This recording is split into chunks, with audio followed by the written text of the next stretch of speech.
নমস্কাৰ বন্ধু বান্ধৱীসকল মই ঋতুপন গগৈয়ে পুনৰবাৰ মোৰ ইউটিউব চেনেল আৰজিছ এডুকেশ্যন চেনেলটোলৈ আপোনালোকক স্বাগতম জনাইছোঁ। আজিৰ ভিডিঅ'টিত আমি আগন্তুক যি D.el.ed এণ্ট্ৰেন্স টেষ্ট অনুষ্ঠিত হ'ব তাত আহিবলগীয়া কিছুমান সম্ভাৱ্য প্ৰশ্ন উত্তৰ আলোচনা কৰিম। এনেধৰণৰ প্ৰশ্নসমূহ প্ৰিভিয়াছ ইয়েৰৰ D.el.ed যি এণ্ট্ৰেন্স টেষ্ট অনুষ্ঠিত হৈছিল তাত আগতে আহি গৈছে, সেয়েহে এই প্ৰশ্ন উত্তৰসমূহ খুব বেছি ইম্পৰ্টেণ্ট। গতিকে আপোনালোকে এই ভিডিঅ'টি একেবাৰে শেষলৈকে চাই থাকিব আৰু প্ৰশ্ন উত্তৰসমূহ যিমান পাৰে মনত ৰাখিবলৈ চেষ্টা কৰিব। ভিডিঅ'টি আৰম্ভ কৰাৰ আগতেই D.el.ed কিছুমান ইম্পৰ্টেণ্ট ডেট সম্পৰ্কে চাই লওঁ আহকচোন। ফৰ্ম ফিল আপৰ লাষ্ট ডেট যিহেতু 14 তাৰিখ আছিল, 14 আগষ্ট 2023। আপোনালোকে হয়তো সকলোৱে ফৰ্ম ফিল আপ কৰিছেই। ইয়াৰ উপৰিও বাকীকেইটা ডেট মই আপোনালোকক কৈ দিছোঁ। এডমিট কাৰ্ড দিব 1 ছেপ্টেম্বৰৰ পৰা আৰু প্ৰি এণ্ট্ৰি টেষ্ট হ'ব 10 ছেপ্টেম্বৰ তাৰিখে। হয়তো ডেটটো অলপ ইফাল সিফাল হ'বও পাৰে, যিহেতু প্ৰতি বছৰে ডেটটো অলপ সালসলনি হয়েই, সেয়েহে আমি অফিচিয়েল নটিফিকেশ্যন আহিলেহে গম পাম এই কথাটো। তথাপিও আপোনালোকে প্ৰিপেৰেশ্যন চলাই যাওক। 10 ছেপ্টেম্বৰ তাৰিখলৈকে আৰু বেছি দিন নাই, যিমান পাৰে আপোনালোকে পঢ়ক। আহক তেন্তে আমি আজিৰ ভিডিঅ'টি পলম নকৰি আৰম্ভ কৰোঁ। আমাৰ প্ৰথমটো প্ৰশ্ন হৈছে, প্ৰথম অসমীয়া বুৰঞ্জীবিদ কোন আছিল? ইয়াৰ শুদ্ধ উত্তৰটো হ'ব প্ৰথম অসমীয়া বুৰঞ্জীবিদ আছিল হলিৰাম ফুকন। নেক্সট কুৱেশ্যনটো আছে, মামণি ৰয়ছম গোস্বামীয়ে কোনখন গ্ৰন্থৰ বাবে সাহিত্য অকাডেমী বঁটা লাভ কৰিছিল? এই প্ৰশ্নটোৰ উত্তৰ হয়তো বহুতেই জানে। ইয়াৰ শুদ্ধ উত্তৰটো হ'ব মামৰে ধৰা তৰোৱাল। নেক্সট কুৱেশ্যনটো আছে, চিফুং কি? ইয়াৰ শুদ্ধ উত্তৰটো হ'ব চিফুং হৈছে বড়োসকলৰ এবিধ বাঁহীৰ নিচিনা বাদ্যযন্ত্ৰ। পাছৰ প্ৰশ্নটি হৈছে, শংকৰদেৱে ৰচনা কৰা আটাইতকৈ সৰু পুথিখনৰ নাম কি? এইটো হয়তো বহুতে জানে উত্তৰটো। ইয়াৰ শুদ্ধ উত্তৰটো হ'ব শংকৰদেৱে ৰচনা কৰা আটাইতকৈ সৰু পুথিখন হৈছে গুণমালা। নেক্সট কুৱেশ্যনটো আছে, নৰকাসুৰে প্ৰতিষ্ঠা কৰা বংশটোৰ নাম কি? ইয়াৰ শুদ্ধ উত্তৰটো হ'ব ভৌম বংশ। ইয়াৰ পাছৰটি প্ৰশ্ন হৈছে, চুতীয়া ৰাজ্যৰ অন্তিমজন ৰজা কোন আছিল? ইয়াৰ শুদ্ধ উত্তৰটো হ'ব চুতীয়া ৰাজ্যৰ অন্তিমজন ৰজা আছিল নীতিপাল। নেক্সট কুৱেশ্যনটো হৈছে, ৰামায়ণৰ প্ৰথম অসমীয়া অনুবাদক কোন আছিল? ইয়াৰ শুদ্ধ উত্তৰটো হ'ব মাধৱ কন্দলী। পাছৰটি প্ৰশ্ন হৈছে, বিশ্ব স্বাস্থ্য দিৱস কোন তাৰিখে পালন কৰা হয়? ইয়াৰ শুদ্ধ উত্তৰটো হ'ব বিশ্ব স্বাস্থ্য দিৱস 7 এপ্ৰিল তাৰিখে পালন কৰা হয়। নেক্সট কুৱেশ্যনটো হৈছে, কোনজন ব্যক্তিয়ে ভাৰতত সতীদাহ প্ৰথাটো নিষিদ্ধ কৰিছিল? খুব এটা গুৰুত্বপূৰ্ণ প্ৰশ্ন, মনত ৰাখি থ'ব ইয়াৰ উত্তৰটো। ইয়াৰ শুদ্ধ উত্তৰটো হৈছে লৰ্ড উইলিয়াম বেণ্টিংক। নেক্সট কুৱেশ্যনটো হৈছে, অসমীয়া সাহিত্যত ভাঙনি কোঁৱৰ নামেৰে কাক জনা যায়? ইয়াৰ শুদ্ধ উত্তৰটো হ'ব অসমীয়া সাহিত্যত ভাঙনি কোঁৱৰ নামেৰে আনন্দ চন্দ্ৰ আগৰৱালাক জনা যায়। নেক্সট কুৱেশ্যনটোলৈ আহোঁ এতিয়া। কুৱেশ্যনটো হৈছে, ৰাষ্ট্ৰপতিৰ ৰূপৰ পদক পোৱা প্ৰথম অসমীয়া কথাছবিখনৰ নাম কি? ইয়াৰ শুদ্ধ উত্তৰটো হৈছে ৰাষ্ট্ৰপতিৰ ৰূপৰ পদক পোৱা প্ৰথম অসমীয়া কথাছবিখন হৈছে ৰঙা পুলিচ। নেক্সট কুৱেশ্যনটো হৈছে, মৃত্যুঞ্জয় উপন্যাসখন কোনে ৰচনা কৰিছিল? ইয়াৰ শুদ্ধ উত্তৰটো হ'ব মৃত্যুঞ্জয় উপন্যাসখন ৰচনা কৰিছিল বীৰেন্দ্ৰ কুমাৰ ভট্টাচাৰ্যদেৱে আৰু এই গ্ৰন্থখনৰ বাবে 1979 চনত তেখেতে জ্ঞানপীঠ বঁটাও লাভ কৰিছিল। নেক্সট কুৱেশ্যনটো হৈছে, য়েন কোন দেশৰ মুদ্ৰা? এনেকুৱা ধৰণৰ কুৱেশ্যন আহিয়ে থাকে প্ৰতিবাৰে, সেইবাবে অকল য়েন বুলিয়েই নহয় বাকীবিলাক কাৰেঞ্চিও আপোনালোকে চাই থ'ব। য়েন হৈছে জাপানৰ মুদ্ৰা। নেক্সট কুৱেশ্যনটোলৈ আহোঁ এতিয়া, বিজ্ঞান দিৱস কেতিয়া পালন কৰা হয়? এই কুৱেশ্যনটো হয়তো আপোনালোকে বহুতেই জানে। ইয়াৰ শুদ্ধ উত্তৰটো হ'ব বিজ্ঞান দিৱস 28 ফেব্ৰুৱাৰী তাৰিখে পালন কৰা হয়। নেক্সট কুৱেশ্যনটো আছে, grammatical notes on Assamese language নামৰ পুথিখন কোনে ৰচনা কৰিছিল? এই কুৱেশ্যনটো আগতেও আহিছে। ইয়াৰ শুদ্ধ উত্তৰটো হ'ব grammatical notes on Assamese language নামৰ পুথিখন নাথান ব্ৰাউনে ৰচনা কৰিছিল। পাছৰটো প্ৰশ্নলৈ আহোঁ এতিয়া, উদ্ভিদৰ কোনটো অংশক খাদ্য প্ৰস্তুত কৰা কাৰখানা বুলি কোৱা হয়? ইয়াৰ শুদ্ধ উত্তৰটো হ'ব পাত। আমি হয়তো সকলোৱে জানো যে উদ্ভিদে নিজৰ আহাৰ নিজে প্ৰস্তুত কৰিব পাৰে আৰু উদ্ভিদে নিজৰ পাতত খাদ্য প্ৰস্তুত কৰে, সেয়েহে খাদ্য প্ৰস্তুত কৰা কাৰখানা বুলি ক'লে অংশটো হ'ব পাত। নেক্সট কুৱেশ্যনটো হৈছে, ভিটামিন বিৰ অভাৱত কি ৰোগ হয়? ইয়াৰ শুদ্ধ উত্তৰটো হ'ব ভিটামিন বিৰ অভাৱত বেৰি ৰোগ হয়। অকল ভিটামিন বি বুলিয়ে নহয়, এ বি চি ডি গোটেইকেইটা চাই থ'ব আপোনালোকে। মই কৈ দিছোঁ বাৰু, ভিটামিন এৰ অভাৱত কুকুৰীকণা ৰোগ হয়, ভিটামিন বিৰ অভাৱত বেৰি ৰোগ হয়, ভিটামিন চিৰ অভাৱত স্কাৰ্ভি ৰোগ হয়।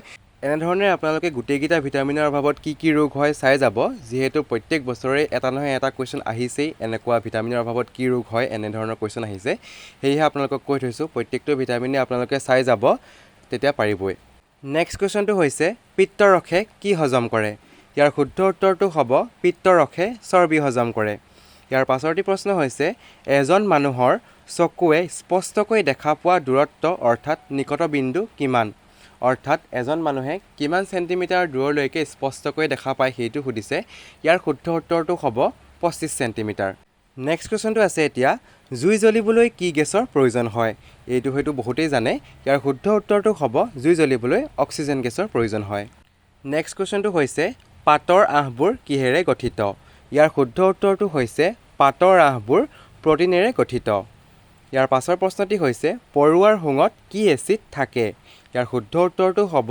ফৰ্মিক এচিড অকল পৰুৱাৰ শুং বুলিয়ে নহয় আপোনালোকে দৈত থকা এচিড চাই যাব পাৰে টেঙাত থকা এচিড চাই যাব পাৰে যিকোনো ধৰণৰ আহিব পাৰে এনে ধৰণৰ কুৱেশ্যন মই কৈ দিছোঁ দৈত থাকে আপোনালোকৰ লেক্টিক এচিড টেঙাত থাকে যিহেতু চাইট্ৰিক এচিড বহুতে হয়তো গম পায়েই নেক্সট কুৱেশ্যনটো হৈছে বিশুদ্ধ পানীৰ pHৰ মাত্ৰা কিমান ইয়াৰ শুদ্ধ উত্তৰটো হ'ব 7.4 নেক্সট কুৱেশ্যনটো হৈছে pH স্কেলৰ পৰিসৰ কিমান ইয়াৰ শুদ্ধ উত্তৰটো হৈছে pH স্কেলৰ পৰিসৰ 0 পৰা 14 নেক্সট কুৱেশ্যনটো হৈছে মানুহৰ চকুৱে বস্তু এটাৰ প্ৰতিবিম্ব ক'ত গঠন কৰে ইয়াৰ শুদ্ধ উত্তৰটো হ'ব অক্ষিপট যাক আমি ইংলিছত ৰেটিনা বুলি কওঁ নেক্সট কুৱেশ্যনটো চাওঁ এতিয়া অসমীয়া গদ্যৰ জনক বুলি কাক কোৱা হয় ইয়াৰ শুদ্ধ উত্তৰটো হৈছে অসমীয়া গদ্যৰ জনক বুলি ভট্টদেৱক কোৱা হয় নেক্সট কুৱেশ্যনটো হৈছে অসমৰ জাতীয় ফুল কি ইয়াৰ শুদ্ধ উত্তৰটো হ'ব কপৌ ফুল নেক্সট কুৱেশ্যনটো আছে জিএছটিৰ সম্পূৰ্ণ নামটো কি কেৱল জিএছটি বুলিয়ে নহয় আপোনালোকে বিভিন্ন ধৰণৰ এনেকুৱা শ্বৰ্টকাটবিলাক মনত ৰাখি থ'ব যিকোনো ধৰণৰ আহিব পাৰে জিএছটিৰ সম্পূৰ্ণ নামটো হৈছে goods and services tax next কুৱেশ্যনটো আছে ভাৰতীয় সংবিধানখন কেতিয়াৰ পৰা কাৰ্যকৰী কৰা হৈছিল খুব এটা গুৰুত্বপূৰ্ণ প্ৰশ্ন সেইবাবে মনত ৰাখি থ'ব ইয়াৰ শুদ্ধ উত্তৰটো হ'ব ভাৰতীয় সংবিধানখন 1950 চনৰ 26 জানুৱাৰী তাৰিখৰ পৰা কাৰ্যকৰী কৰা হৈছিল নেক্সট কুৱেশ্যনটো আছে অসমৰ জাতীয় গছ কি ইয়াৰ শুদ্ধ উত্তৰটো হৈছে অসমৰ জাতীয় গছ হৈছে হুলুং নেক্সট কুৱেশ্যনটো চাওঁ এতিয়া অসমৰ জাতীয় পক্ষী কি ইয়াৰ শুদ্ধ উত্তৰটো হৈছে দেওহাঁহ নেক্সট কুৱেশ্যনটো হৈছে জৈন ধৰ্মৰ প্ৰতিষ্ঠাতা কোন আছিল ইয়াৰ শুদ্ধ উত্তৰটো হ'ব জৈন ধৰ্মৰ প্ৰতিষ্ঠাতা আছিল মহাবীৰ নেক্সট কুৱেশ্যনটো হৈছে মানে কেইবাৰ অসম আক্ৰমণ কৰিছিল আৰু কেতিয়া খুব এটা ইম্পৰ্টেণ্ট প্ৰশ্ন আপোনালোকে মনত ৰাখি থ'ব সেইবাবে মই গোটেইকেইটা চন দি থৈছোঁ ইয়াতে মানে যিহেতু আমাৰ অসমত 3বাৰ আক্ৰমণ কৰিছিল তাৰ প্ৰথম আক্ৰমণখন কৰিছিল 1817 চনত দ্বিতীয় আক্ৰমণ হৈছিল 1819 চনত আৰু তৃতীয় আক্ৰমণ হৈছিল 1821 চনত একেবাৰে সহজ মনত ৰাখিবলৈ ইখন আক্ৰমণৰ পৰা সিখন আক্ৰমণৰ মানে ডিফাৰেন্সটো দুবছৰ যিহেতু দেখিছেই 1817 1819 আৰু 1821 তেনেধৰণে আপোনালোকে মনত ৰাখিলে সহজ হ'ব বস্তুটো নেক্সট কুৱেশ্যনটো আছে ইয়াণ্ডাবু সন্ধি কেতিয়া স্বাক্ষৰ কৰা হৈছিল খুব এটা ইম্পৰ্টেণ্ট প্ৰশ্ন আগতেও আহিছে এই কুৱেশ্যনটো ইয়াণ্ডাবু সন্ধি 1826 চনৰ 24 ফেব্ৰুৱাৰী তাৰিখে স্বাক্ষৰিত কৰা হৈছিল পাছৰটি প্ৰশ্ন হৈছে ব্ৰিটিছ শাসনৰ বিৰুদ্ধে প্ৰতিবাদ কৰা প্ৰথমজন অসমীয়া কোন আছিল এই প্ৰশ্নটো খুব গুৰুত্বপূৰ্ণ যিহেতু এই প্ৰশ্নটো আগতে আহি গৈছে ইয়াৰ শুদ্ধ উত্তৰটো হ'ব গোমধৰ কোঁৱৰ নেক্সট কুৱেশ্যনটোলৈ আহোঁ এতিয়া বৰ্মন বংশৰ অন্তিমজন ৰজা কোন আছিল ইয়াৰ শুদ্ধ উত্তৰটো হ'ব বৰ্মন বংশৰ অন্তিমজন ৰজা আছিল কুমাৰ ভাস্কৰ বৰ্মন নেক্সট কুৱেশ্যনটো হৈছে আহোমসকলৰ শেষ ৰজাজনৰ নাম কি আছিল ইয়াৰ শুদ্ধ উত্তৰটো হ'ব পুৰন্দৰ সিংহ আহোমসকলৰ সঁচাকৈ প্ৰথম ৰজাজন জানেই চুকাফা যিহেতু সেইবাবে দুইটা মনত ৰাখি থ'ব যিকোনো এটা আহি যাব পাৰে নেক্সট কুৱেশ্যনটো হৈছে আহোমসকলৰ শ্ৰেষ্ঠ ৰজাজনৰ নাম কি আছিল হয়তো সকলোৱে জানেই ইয়াৰ শুদ্ধ উত্তৰটো হ'ব ৰুদ্ৰসিংহ নেক্সট কুৱেশ্যনটো হৈছে বৰ্মন বংশৰ প্ৰথমজন ৰজা কোন আছিল ইয়াৰ শুদ্ধ উত্তৰটো হ'ব বৰ্মন বংশৰ প্ৰথমজন ৰজা আছিল পুষ্য বৰ্মন নেক্সট কুৱেশ্যনটো হৈছে ভাস্কৰ বৰ্মাৰ সমসাময়িক কনৌজৰ ৰজা কোন আছিল ইয়াৰ শুদ্ধ উত্তৰটো হ'ব ভাস্কৰ বৰ্মাৰ সমসাময়িক কনৌজৰ ৰজা আছিল হৰ্ষবৰ্ধন নেক্সট কুৱেশ্যনটোলৈ আহোঁ এতিয়া প্ৰথম হিন্দু ধৰ্ম গ্ৰহণ কৰা আহোম ৰজাজন কোন আছিল ইয়াৰ শুদ্ধ উত্তৰটো হ'ব চুডাংফা নেক্সট কুৱেশ্যনটো হৈছে আহোমসকলৰ মুদ্ৰাৰ আকৃতি কেনেকুৱা এই কুৱেশ্যনটো খুব এটা ইম্পৰ্টেণ্ট প্ৰশ্ন আগতেও আহিছে এই কুৱেশ্যনটো যিহেতু সেয়ে মনত ৰাখি থ'ব ইয়াৰ শুদ্ধ উত্তৰটো হ'ব আহোমসকলৰ মুদ্ৰাৰ আকৃতি অষ্টকোণীয়া। নেক্সট কুৱেশ্যনটো হৈছে বাংলা ভাষাৰ ঠাইত অসমত অসমীয়া ভাষাৰ পুনৰ প্ৰচলন কেতিয়া হৈছিল? ইয়াৰ শুদ্ধ উত্তৰটো হ'ব 1873 চনত। নেক্সট কুৱেশ্যনটো হৈছে লাভলীনা বৰগোহাঁই কি খেলৰ লগত জড়িত? সকলোৱে হয়তো গম পাওঁ এইটো। ইয়াৰ শুদ্ধ উত্তৰটো হ'ব বক্সিং। নেক্সট কুৱেশ্যনটো হৈছে পৃথিৱীৰ আটাইতকৈ গভীৰ হ্ৰদটোৰ নাম কি?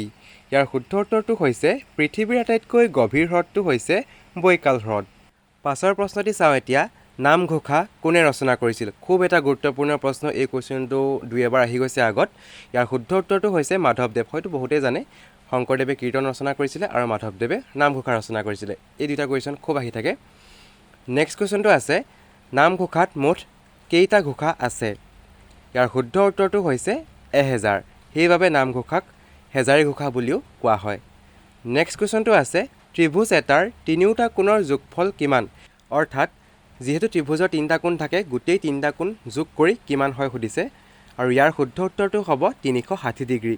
নেক্সট কুৱেশ্যনটো আছে অসমৰ আটাইতকৈ ডাঙৰ জিলাখনৰ নাম কি? ইয়াৰ শুদ্ধ উত্তৰটো হ'ব কাৰ্বি আংলং। নেক্সট কুৱেশ্যনটো অৰ্থাৎ আজিৰ ভিডিঅ'টিৰ একেবাৰে অন্তিমটো কুৱেশ্যন হৈছে থমাছ কাপ কি খেলৰ লগত জড়িত? এনেধৰণৰ বিভিন্ন ধৰণৰ কাপ আছে, এইবিলাক আপোনালোকে চাই থ'ব পাৰে। আৰু তাৰ ভিতৰতে এটা কাপ হৈছে থমাছ কাপ, আৰু থমাছ কাপ বেডমিণ্টন খেলৰ লগত জড়িত। গতিকে বন্ধু বান্ধৱীসকল, আজিৰ ভিডিঅ'টি ইমানেই আছিল। আশা কৰোঁ ভিডিঅ'টিৰ পৰা আপোনালোকে বহুতো নজনা কথা জানিব পাৰিলে। যদিহে ভিডিঅ'টি চাই আপোনালোকে ভাল পালে তেনেহ'লে লাইক কৰিব, শ্বেয়াৰ কৰিব আৰু কমেণ্ট ছেকশ্যনত গৈ কমেণ্ট কৰিব। আৰু এতিয়াও যদি আপোনালোকে মোৰ চেনেলটো ছাবস্ক্ৰাইব কৰা নাই তেনেহ'লে নতুন নতুন ভিডিঅ' পাই থাকিবৰ বাবে মোৰ চেনেলটো অনুগ্ৰহ কৰি ছাবস্ক্ৰাইব কৰি ল'ব, লগতে বেল আইকনটো দবাই ৰাখিব। ধন্যবাদ।